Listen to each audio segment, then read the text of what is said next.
sure enough, it was my car.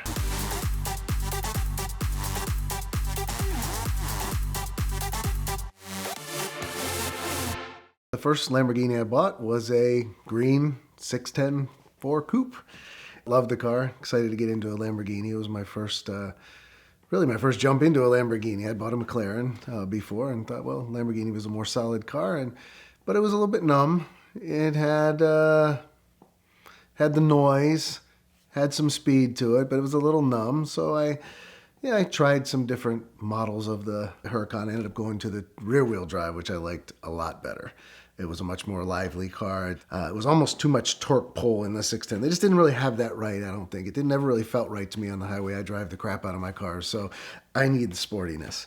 And when that Performante came available for me, yeah, I had to have it. It was the first one here in Georgia. It was obviously the right color. That blue Cepheus just, man, that thing stood out. I like to be the first guy to have the car that comes out, the new car. I'm waiting on the new Evo Performante to come out. So that, yeah, they called me, said, we got this blue one. It was ordered for somebody else. It's yours if you want it. We were able to make some last minute changes to the car. Luckily, I was told I couldn't. We got Lamborghini to do it. So it was a really special car for me. So loved it, had a great time with it. Next thing you know, it's in the truck and it's gone. Spur of the moment like all of them. I don't know, I had a great spec come up on a car in California, and that was the perfect car. Had it delivered to my house. I was happy as I could be, but I'm one of those that the cars become kind of part of the family to me. So I've tracked a lot of them. I know where a lot of them have gone. I've talked to the owners, and the blue one I really never knew because it went to California, and I just got to wash my hands of it. And then I saw one day, a crash of a blue Cepheus Performante Spider in California, and right away the radar went up and I looked at my model. I have the model of the car and I'm looking at the spec and I'm going, that has got to be my car. I had originally seen it on a DDE, Daily Driven Exotics video, where Damon, I think he's a friend of Damon's. In fact, I know he's a good friend of Damon's. I think they were on some kind of run together. I'm not sure what it was, but the guy had come around the corner, clipped a Camry, massive damage. Damon and them were kind of in awe. So we saw it on there. It kind of reinforced that. I mean, that's really where it was brought to my attention at all. A few days later, I get a picture of the car texted to me by a guy on Instagram that follows me. And he said, hey, I believe this is your car. And ironically, I think it was the same guy that had sent me a picture of my black one when it was getting clear bra on it. And so the guy knows me. And I thought, okay, this might be mine, and look it up on, of course, the VINwiki app.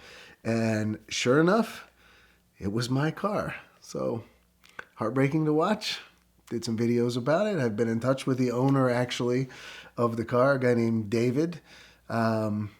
Nice guy, nice as could be. Obviously shaken up a little bit and heartbroken that he wrecked the car. It looked like a severe accident. I didn't know if it was totaled or not, but it looked pretty bad when it was going up on the tow truck and the front end was gone effectively and their rear tires weren't turning. I figured that thing was probably toast. So had spoken to David a little bit about it, and the car, in fact, now is totaled. He sold it for $85,000. Don't know what it takes to rebuild a car like that.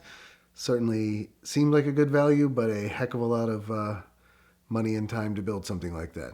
Hopefully we'll see somebody do something good with it. Maybe it'll turn into a salvage build. Somebody out there, big YouTube channel like Tavares, might turn it into something interesting. Maybe the Goon Squad guys will get their hands on it. I ran into them a couple of months ago. So I don't know. I'd certainly like to see the car brought back to life. People ask me why that burns me to see it wrecked. It doesn't burn me, but it's it's a weird feeling. You just hate to see your car gone. They're special to me. I keep all the models. That's kind of like a period in my life, something I went through, and I have memories of all those cars. So it was kind of cool for me. As much as I hate to see the car smashed, as much as I hate to see damage on it, I frankly, as crazy as this is going to sound, I frankly would rather it be involved in something as big as this, and to get this kind of publicity on such a big channel that has such a great community around it so that it is kind of immortalized. It's a car that it's going to be remembered.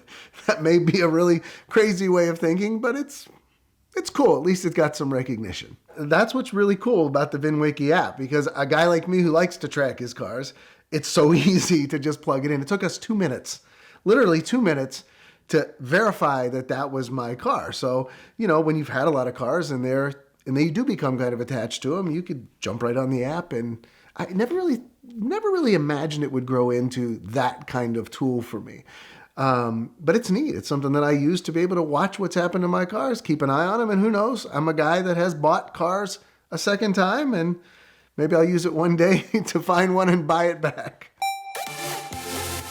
VINwiki wants to thank Auto Tempest for supporting our channel and making it easy for our viewers to find their dream cars. We love Auto Tempest because it allows you to compare the results from Craigslist nationally with all the top listings sites. So visit autotempest.com today and find your next dream car.